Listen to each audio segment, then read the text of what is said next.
அஸ்ஸலாமு அலைக்கும் வரஹ்மத்துல்லாஹி வபரகாத்துஹு. இன்று நாம் இஸ்லாமில் ஒரு மிகவும் முக்கியமான நல்ல குணத்தை கற்றுக்கொள்ள போகிறோம். அதற்கு பெயர் அமானா. அமானா என்றால் என்ன தெரியுமா? அமானா என்றால் நமக்கு கொடுக்கப்பட்டதை கவனமாக காப்பாற்றி அதை சரியாக நிறைவேற்றுவது.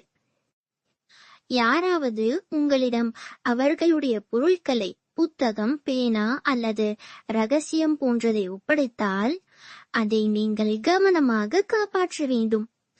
பின்னர் அதை சரியாக திருப்பிக் கொடுக்க வேண்டும். இதுவே அமானா. மேலும் அல்லாஹ் நமக்கு கொடுத்த அனைத்தும் ஒரு அமானா.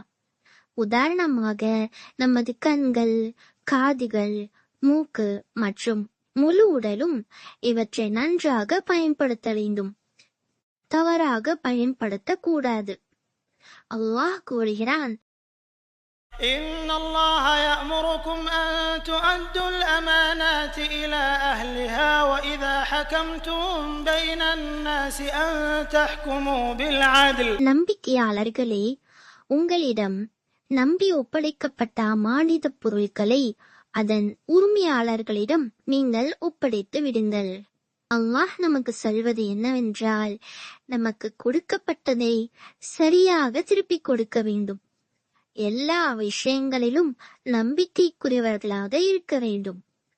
யாராவது உங்களை நம்பினால் அந்த நம்பிக்கையை உடைக்கக்கூடாது.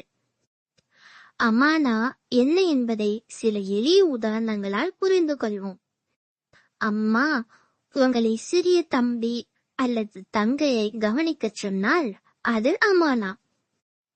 ஆசிரியர் உங்களுக்கு வீட்டு பாடம் கொடுத்தால் அது அமானா. நண்பர்கள் உங்களிடம் ஒரு ரகசியம் சொன்னால் அது அமானா. அன்பான மாணவர்களை, இப்போதும் நினைவில் கொள்ளுங்கள், நமக்கு கொடுக்கப்பட்டதை கவனமாக காப்பாற்ற வேண்டும். நம் பொறுப்புகளை சரியாக செய்ய வேண்டும். நம்பிக்கையை ஒருபோதும் உடைக்க கூடாது. அல்லாஹ் நம்மை நம்பிக்கைக்குரியவர்களாக ஆக்குவானாக. ஆமீன். ஜஸாக்குமுல்லாஹு ஹைர். அஸ்ஸலாமு அலைக்கும் வரஹ்மத்துல்லாஹி வபரகாத்துஹு.